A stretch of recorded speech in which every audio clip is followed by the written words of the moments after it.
اچھا اپنی اپنی نا نوٹ بک نکالیں، صاف کی جو ہے نا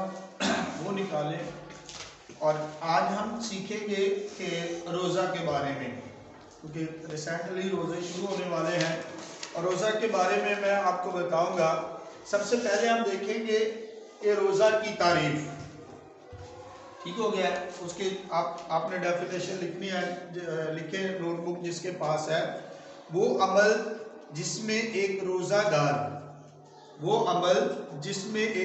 دار اپنی جان، اپنی روح، اپنے جسم کی خاطر محدود مدت کے لیے ارادتاً کھانا پینا چھوڑ کر خداوند کی طرف رجوع لاتا ہے، روزہ کہلاتا ہے۔ اس کو اچھے طریقے سے دیکھ لیجئے گا۔ اپنی جان، اپنی روح، اپنے جسم کی خاطر، اس میں ساری چیزیں آ جاتی ہیں، یعنی روحانی طور پہ اپنی ساری جان، جیسا پہلے حکم میں ہے بالکل سیم اسی طرح آپ نے خدا کی حضوری میں اپنے آپ کو ڈھیلنا ہے، یہ روزہ کہلاتا ہے۔ اپنی جان، اپنا جسم، اپنی روح کو ارادتاً خدا کی حضوری میں اڈھیلنا ہے، اور کھانا پینا چھوڑ کر۔ اس میں بہت ساری وضاحتیں آ جاتی ہیں، نیکسٹ جیسے جیسے ہم آگے بڑھیں گے ہم ان کے بارے میں سیکھیں گے، لیکن ابھی آپ نے یہ اس کی تعریف سیکھی ہے، اس کو نوٹ کر لیجئے گا۔ دوسری بات کہ روزہ کیا ہے، اس کے بارے میں ہم دیکھتے ہیں۔ روزہ ایک بدنی قربانی ہے، روزہ ایک بدنی قربانی ہے جس میں روزہ دار کھانا پینا چھوڑ کر اپنی جان کو دکھ دیتا ہے اور اپنی جان کو خداوند کی طرف متوجہ رکھتا ہے۔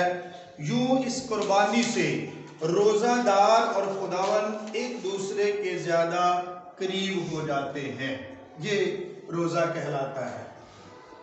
کہ روزہ دار اور خداوند۔ سب سے بڑی بات یہ ہے کہ اس کا بڑا فائدہ یہ ہے کہ روزے میں روزہ دار یعنی آدم جس نے روزہ رکھا ہے اور اس کا خدا، میرا اور آپ کا خدا جو ہے، اس کے رابطے میں ہوتا ہے، اور وہ دونوں ایک دوسرے کے رابطے میں ہوتے ہیں۔ اور یہ بڑا عمل ہے ہماری زندگی میں جو ہم کرتے ہیں کہ خدا اور روزہ دار ایک دوسرے کے قریب آ جاتے ہیں، اور ان کو فرینکلی یعنی وہ بے روک ٹوک اپنے خدا سے باتیں کرتا ہے۔ اور ہمارا ایمان ہے کہ اس عمل سے روزہ دار جو ہے وہ خدا کے قریب آتا ہے، اور خدا اس کی آواز کو سنتا ہے اور اس میں وہ قائم رہ کر اپنی زندگی بسر کرتا ہے، اور یوں ہمیں ایک روزہ دار جو ہے وہ خداوند کی پریزنس میں رہتا ہے، اس کی حضوری میں رہتا ہے۔ اور تیسری بات جو ہم سیکھیں گے، اس میں جو کوڈ کیا گیا ہے کہ اپنی جان کو وہ دکھ دیتا ہے، اپنی جان کو دکھ دیتا ہے، وہ اس میں اگر اس بائبل میں اس کو اگر تلاش کرنا چاہیں تو آپ اس کو کوڈ کر لیں۔ میں نے یہاں پہ لکھا ہے اعمال کی کتاب، اس کا 16 باب اس کی 29 آیت میں لکھا ہے، اور پھر یہی اعمال کی کتاب اس کا 23 باب 26 اور 32 آیت میں آپ دیکھ سکتے ہیں کہ اس کو نکال کر کہ کیسے اس کو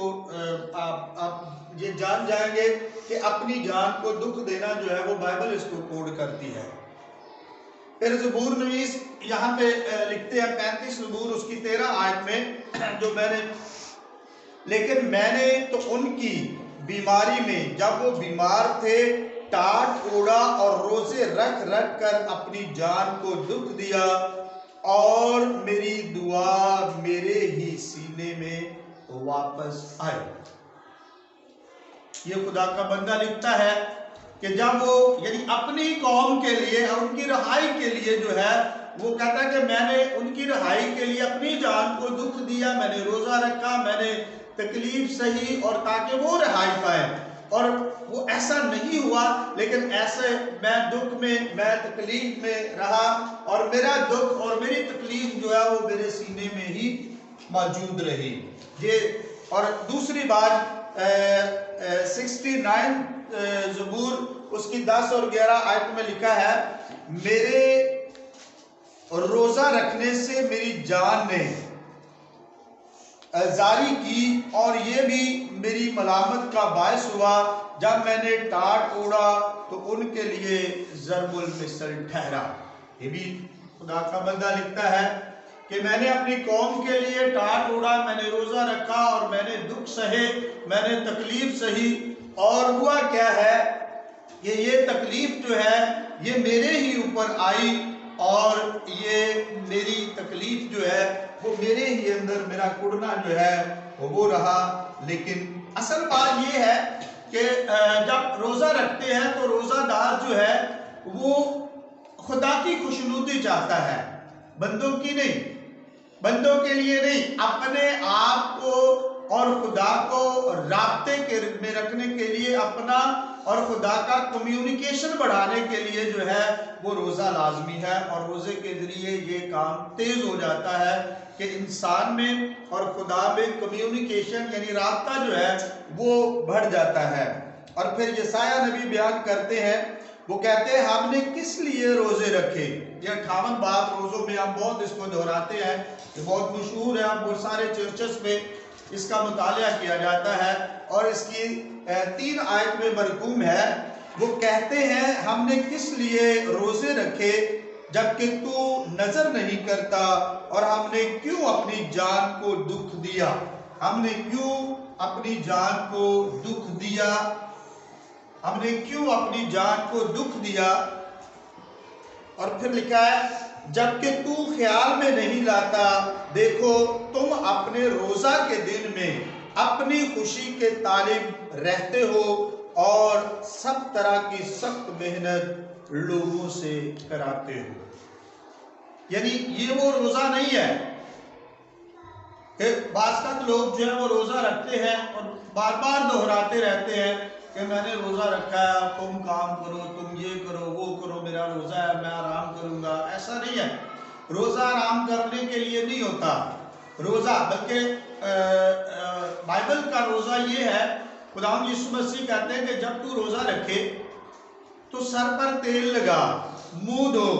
تاکہ تیرا باپ جو کشیدگی میں تجھے دیکھتا ہے تجھے روزہ دار جانے۔ اور یہ لوگوں میں ڈنڈورا پیٹنے کا روزہ نہیں ہے، لوگوں کو بتانے کا روزہ نہیں ہے، روزہ باطنی ہونا چاہیے، روزہ جو ہے وہ کمیونیکیشن ہونا چاہیے خدا کے اور آپ کے درمیان، کیونکہ آپ لوگوں کے لیے روزہ نہیں رکھتے، آپ اپنے لیے۔ میں نے پہلے بتایا کہ جو روزہ رکھتا ہے، جیسے جیسے ہم آگے بڑھیں گے ہم سیکھتے جائیں گے۔ یہ پہلا سیشن ہے، اور نیکسٹ سیشن میں میں آپ کو بتاؤں گا، یہ اتنا سا،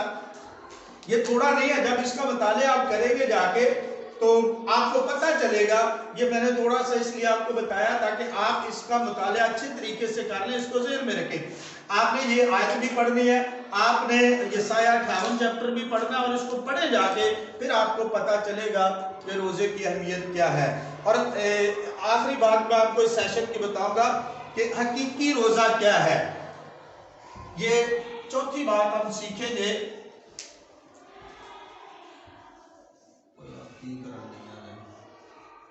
حقیقی روزہ۔ اس کی ڈیفینیشن لکھ لیں، حقیقی روزہ لکھے، روزہ ایک ایسی قربانی ہے جس میں قربانی دینے والا اور قربانی لینے والا دونوں قریب آ جاتے ہیں۔ آمین، سبھی بولو آمین۔ اس میں بڑی بات ہے کہ روزہ رکھنے والا، یہ دیکھیں قربانی ہے، قربانی تو قربانی دینے والا، قربانی لینے والا۔ اب پہلی بات تو یہ ہے کہ اپنے آپ کو آپ نے قربانی کے لیے تیار کیا، اور دوسرا عنصر جو ہے وہ قربانی لینے والا یعنی خدا ہے، یہ بندہ ہے اور یہ خدا ہے، یعنی آپ خدا کے لیے، آپ اس کی رضا کے لیے، اس کی خوشنودی کے لیے آپ روزہ رکھ رہے ہو، اپنے آپ کو قربان کر رہے ہو، اور قربانی اپنے بدن کی دے رہے ہو، اور آپ خدا کے قریب آ رہے ہو۔ قربانی دینے والا اور قربانی لینے والا دونوں ایک دوسرے کے قریب آ جاتے ہیں۔ بات وہی ہے کہ اس میں روزہ کی حالت میں آپ کرتے کیا؟ یہ ہوتا ہے روزہ۔ حقیقی روزہ آپ لوگوں کے لیے نہیں رکھتے، آپ اپنے لیے، اپنی خوشنودی کے لیے، اپنی خوشی کے لیے، اپنے گناہوں کی تلافی کے لیے، اور سب سے بڑھ کر کہ آپ جو ہے وہ خدا کی رضا حاصل کرنے کے لیے روزہ رکھتے ہو۔ اور اس روزے میں جو ہے